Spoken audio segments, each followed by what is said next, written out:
Kaixo Tulankideko entzule guztioi, gaurko podcastean elikagai baliokatearen inguruko tendentziez jardun behar dugu, eta horretarako Amaia Egia gonbidatu dugu gurera.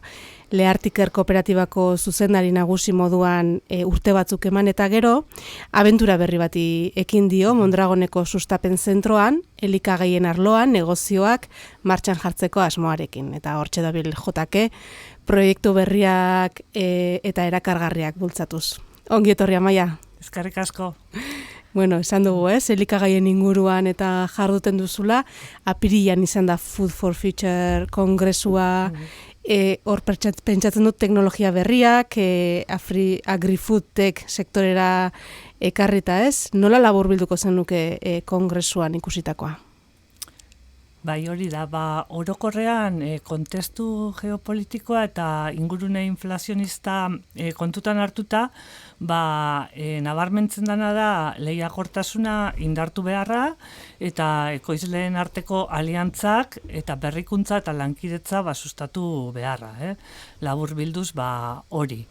Behin baino gehiagotan aipatzen da, gero eta biztanle gehiago izango garela munduan, 2050ean 9.700 milioi pertsona izango garela, gaur egun baino 25% gehiago, horrek esan nahi dau, elikagai gehiago ekoiztu behar ditugula eta modu ekitatibo batetan banatzeko gai izan beharko garela, kontutan hartuta, uraren erabilera, energiaren erabilera eta guzti hori kostuak igotzen dituela eta sekulako erronkak dauzka elikagaien baliokateak. Horregaitik lehen esan bezala, berrikuntza, jasangarritasuna, kooperazioa eta ekitatea nola guzti hau egin pentsatu beharra, beste modu batera pentsatu beharra, ezta. Hori da nabarmendu dana gehien bat, eta kontutan izan behar da, baliokatea oso zabala dela, hau da, elikagaia ekoizten dan momentutik, hau da, lehen gaia, nekazaritzan, gero produktua ekoiztu, prozesatu, logistika bat behar dau kontsumitzailean iristeko, eta azken fase hori da, azkenean, guk jaten dugun momentu hori, ezta? Orduan, zenbat berrikuntza aplikatu daitezkeen baliokate guzti horretan agertu da Food for Future ekitaldi honetan. Asko izan dira, berrikuntzak. Bai. Aipatuko dituzu batzuk, ez dakitxe, tendentzia edo berrikuntza edo zentzu nabarmenduko zinezke. Bai, hoixe, tendentzien artean kontsumo ohitura berriak daude, eta kontsumitzaileo gero eta gehiago nahi duguna da, soluzio personalizatuak. Ezta? Nolabait nutrizio personalizatua, bakoitzak berak dituen arazoak, nahiak eta kontutan hartuta, soluzio personalizatu horiek izatea. Eta horretarako datu pila bat behar dira, eta datu horiek adimen artifizialan bitartez prozesatu, eta modu eraginkor batean, bakoitzak nahi duen plan hori, soluzio hori ahalbideratzea, ezta? Gero, zer nahi dugu kontsumitzaile moduan, nahi ditugu elikagai osasuntzuak, baina aldi berean, zapore ona izatea. Zaporea edo osasuntzuan artean aukeratu behar badugu, oraindik plazerra aukeratzen dugu. Goxoak egotea nahi dugu, osasuntzuan aurretik. Baina, etiketan argi jartzea zer jaten ari garen.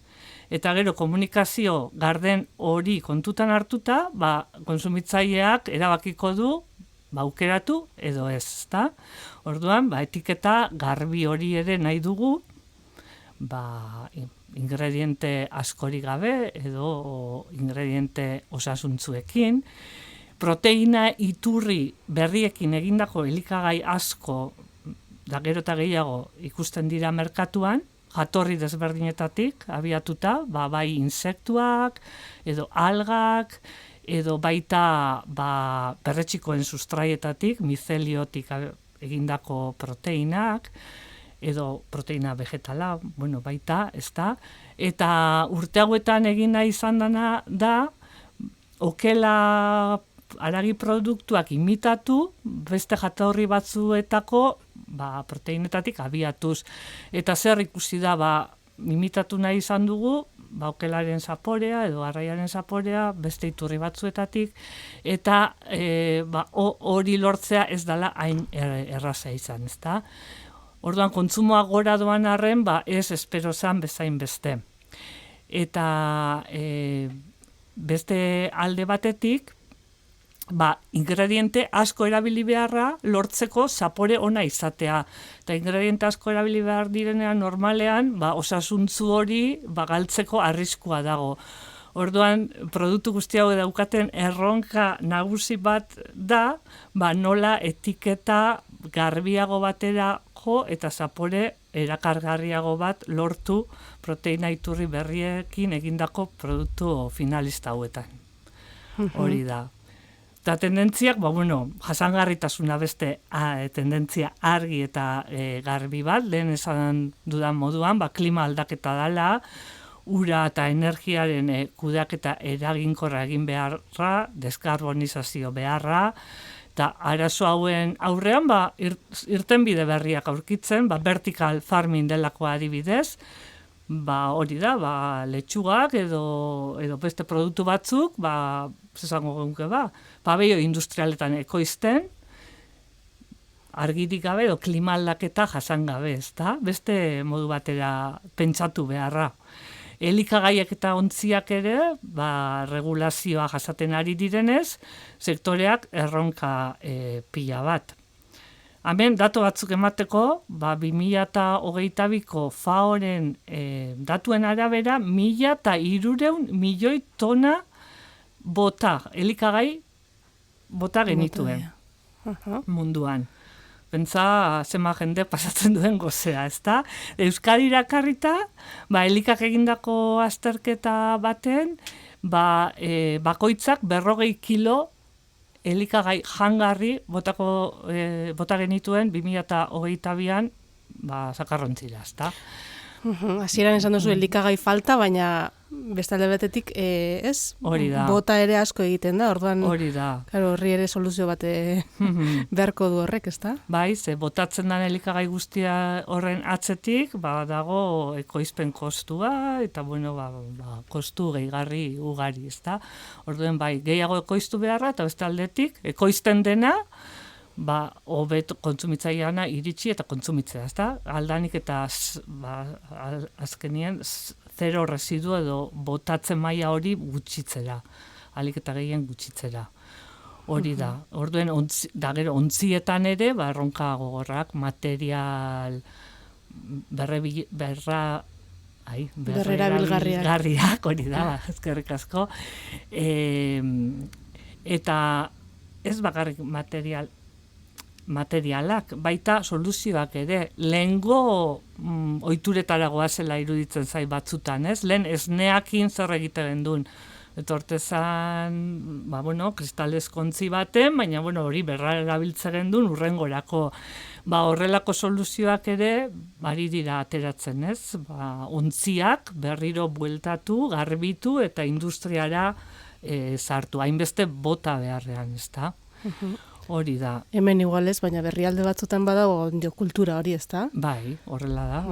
Eta Frantzian eta hemen baino aurreratuago dabiltza horretan. Hori legeak ere eragiten dago askotan, ezta? Bai, horrela da. Eta gero, teknologia berri ugari, batez ere automatizazio eta robotizazioan. Eta hemen, sektoreko baliokate guztian, ez? Nekazaritzan hasi, bakigu nekazaritzan hainbat lan daudela, gustoko ez direnak edo nekezak, ez da? Eta hor ere pertsonak erakartzea gero eta zailago da. Hor azoka baten ikusi genuen nik ez nekien, baina adibidez Kalifornian eta nola kentzen dituzten esplotazio handietan belar txarrak, eta zan emakume batzuk traktore baten moduan jarrita buruz bera orduak eta orduak, guzti hori automatizazio bidez aldatzen ari da, ezta? Eta egin beharra dago. Eta bestetik, ekoizpenean, elikagai berrien ekoizpenean, efizientzia operazionala hobetu beharra inundik inora ere, kostuetan efiziente izateko, datu pila bat, akatzak aurretik detektatu, eta horretan ere pila bat berrikuntza. Eta ja, azken eskaierara iritsita, kontsumitzailearen esperientzia dago, ja, jartze garenean elikagai hori konsumitzela, ezta?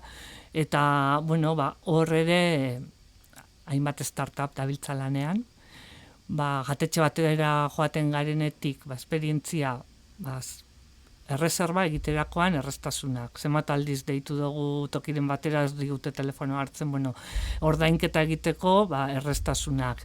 Edo eta, futurista diren beste startup batzuk ere ageri dira nun, roboten bidez ekartzen dizute janaria, edo sortzen dituzte ingurune batzuk nun, adibidez, hemengo persona batzuk afaltzen, adibidez, New Yorkeko lagun batzurekin ingurune, amankomun bat sortzen da bien artean, eta ematen du elkarrekin afaltzen. Bideo dei estilora, hola. Bideo deia, baina, pausotxu bat aratagon, eta ematen du elkarrekin bazkaltzen edo afaltzen, zaudela azkenean, ezta? Eta, hori da, pentsatzeko beste era batzuk. Tendentzia ugari, ezta? Bai. Esaten da, ez dakitxe kultura gastronomikoa galtzen ote da bilen, bestalde batetik, igual geroz eta gastronomia saio gehiago dago, ez dakit ze iritzi daukazu horren inguruan, geroz eta gutxio kozinatzen dugu edo... Bai. Aurretik, aipatu ez dudan beste tendentzia argi bada logistikan inguruan, claro, gure konbenientzia nahi dugu elikagaia, etxean nahi badut, etxean kontsumitu, ezta? Orduan, etxera ekartzea, ultima mila hori, eta horretan ere hainbat tendentzi datoz, dron bidezko banaketak, edo baita ibilgailu automatikoen bidez, ez? Errepartoa egitea. Bai, hor ikusi ditugu ja San Franciscon eta badabiltza taxiak gidaririk gabe, eta hori erabili daiteke baita janaria errepartuak egiteko, eta bai. Eta zure galderari erantzunez orain, kultura gastronomikoa nire ustez argi eta garbi galtzen ari garela. Ze, gure amonak eta sukaldean pasatzen zuten, esaten dute, sukaldean jaiotzen ziren da sukaldean egiten zuten bizitza. Gure gurasoen etxean, nik jan izan dudana eta jaten dudana, ez da nire alabek gure etxean jaten dutena. Orduan, zein da daukagun erreferentzia, ez? Nire alabek ez daukaten nire referentzia, beraz nik uste dut kultura gastronomiko hori galtzen ari dela, edo eraldatzen behintzat, ze orain zabalago da, lehen gutxikitan ez genduen txinako janaria edo mexikanoa edo jaten, ez? Hemengoa, eta orain eskaintza izugarri zabala da, eta eraldatzen ari dela guztiz. Aukera gehiago dare, ez? Probatzeko eta esperimentuak eitzeko, bai? Hori da, bai. Horrela da, bai. Eta Mondregaonera bueltatuz, ez dakitze, zertan ari zarete elikagaien inguruan? Bai, duela 2 urte inguru erabakizan Mondragonen, elikagaien baliokate honetan negozio barriak sortzeko ze aukera egon daitezkeen behintzat aztertzen hastea. Eta, hor hasi ginen, abiatu ginen, ikustetik ze kapazitate dauden Mondragonen, horretarako ze interes, diversifikazioa esparru horretan eman ahal izateko, eta saio batzuk egin genituen, interesa daukaten kooperatibekin, lehenengo eta behin ulertzeko, aukerak nondik nora etorri daitezke, ze tendentzia daude, hor, apoiatu ginen, gu baino aurretik edo horretan dabiltzan entitate, beste enpresa batzutan, eta abar, eta ibilbide bat egiten joan gara, lehenengo tendentzia orokorrak ezagutu, intereseko esparruak zehaztu, intereseko esparru horiek proteina iturri berriak edo nekazaritza, presiziozko nekazaritza, agrikultura de precizion hori zer dan hobeto ulertu, baita automatizazio robotika aldetik, ze makinako izpenean esperientzia dauka Mondragonek, industria aldetik. Bueno, esparru horiek zer esan nahi duten ondo ulertu, eta gure kooperatibekin lotzen joan gutxika, ezta? Eta, ibilbide hori egiten ari gara azken 2 urtetan, aipagarria baita ere, duela urte bete baino gehiago sortu genuela komisio bat, deitzen da, Komisio Nuevas Actividades Agri-Food, hau da, aktibitate berriak agri-food sektorean sortzeko komisio hori, non distribuzio dibizioko kooperatibak parte hartzen duten, Mondragon promozio zentroakin batera, eta hor, aurkezten ikusten ditugun aukerak, iniziatibak, startupak, eta, erabakiak hartzen joaten gara, eta, sintonia honean, eta gogoz, pausotxoak ematen aurrera. Pentsatzen dut sortuko zala zerbait iniziatibaren bat edo, ze kontatu leike edo... Oraintxe daude, 5 bideragarritasun azterketa martxan, batzuk bukatzen, beste batzuk oraindik erdi inguruan, beste inbertsio batzuk aztertzen ari gara komentatutako esparruei lotuta, kontatzeko modukoak aurretik, hau hasi aurretik, proteina iturri berriak insektuen inguruan, Insect Labelen egin zuen Erkopek inbertsio bat Mondragon promozio zentroarekin batera, eta auzolanek baita gureik startupean, Bizkaiko startup bat da hau, nun, beraiek kilometro zero lehengaiak erabilita, euskal sukaldaritza, baina atzerriko ingredienteak, edo zen azako dugu, tendentziekin lotzen duten, eta eredu hori gustatu zen, eta inbertsio bat egin zen startup horretan. Eta besteak, sukaldean dauzkagu, ea laizter, kontatzeko moduan dauden, eta emaitza onak lortzen ditu. Elikagai buruzari garela sukaldean egote garrantzitsua. Bai, horrela da, Eta Maia, zuk, egunero elikagaien munduan murgilduta zare, zein da zure jaki gustokoena? Jatun honanaz, orden, aukeratzea kosta, baina bat esatekotan aitak egindako marmitakoa. Pikantetxoakin, eta hori oso gogoko dut. Tuperrarekin jute zara etxera, ez? Marmitakoa dagoenean. Enaz juten tuperrakin, baina beti dago soberan zerbait. Orduan beti izaten da galdera, nahi duzue hau eraman da? Ni beti baietz. Bai. Badakiz pirauan ere ibiltzen zarela. Bai, gustoko du. Olimpiadetarako moduan edo... Olimpiadetako ez da pentsatu ere. Baina, piragua daukat. Aspaldi oparitutakoa, nire bikoteak. Eta, ondarroan, piraguan atera, guraldi honakin, ondarro talekeitio bitarteko, aitzetara joan, tortilla bokadio ederra jan, baino ederrak hartu, eta, bueltan berriro lagunakin elkartu, bare bat zerbesatxo hartu, eta hori ordaintzeko dirurik ez dago. Bestela mendian ere ibiltze zara? Bai, mendia asko gustatzen zait, txikitatik, gurasoekin hasita, eta asteburutan saiatzen az beti mendira joaten, udan gutxiago, udan itxosoa, eta neguan, beste urtaroan zehar, mendian, eta hori ere asko gustatzen. Eskiatzen ere, bai. Eskiatzea baita, trabesia dut gustoko, naizta, alaba jaioz direnetik eta hori, pixka asko utzita izan dudan, baina aurten, hemen Arantzazu inguruan buelta bat egin dut, eta zeposa, bai, omen durutik, eta naitz inguruan, txorixo bokaio ederra jan urbian, eta buelta berriro, eta, bai, gustoko, baina, hori da. Azken aldian gutxi egiten dut hori. Bai.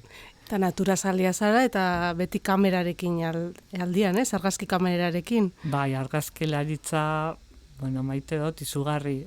Ez dut ikastarorik egin, baina beti gustoko izan dut, eta bidaiatzea asko gustatzen zait, eta beti kamerakin ingurukoak aspertzeraino, Bai, beti argazki bat, hemen argazki bat, argazki, mila argazki, eta bai, asko gustatzen zait. Eta gero baita paperean, albuna ateratzea, ez bakarrik hor digitalean, digitalean, azkenean ez ditut ikusten.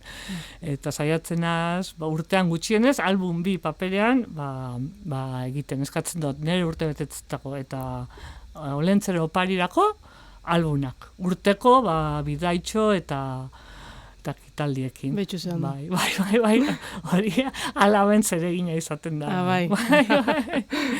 Bai. Bueno, musika pixkaterekin bukatuko dugu, Zaldiaza ere, ze kantu aukeratuko zinuke podcastari amaiera emateko? Nik dudai gabe, kasu honetan, Ertzainak. Ertzainak da, nire meza santua, eta, Ertzainaken, edo zein, baina, bat esatekotan, eta zer ez da berdin, ez? Inun baino alaiagoa izanen da, eta zer ez da berdin, oso gustoko.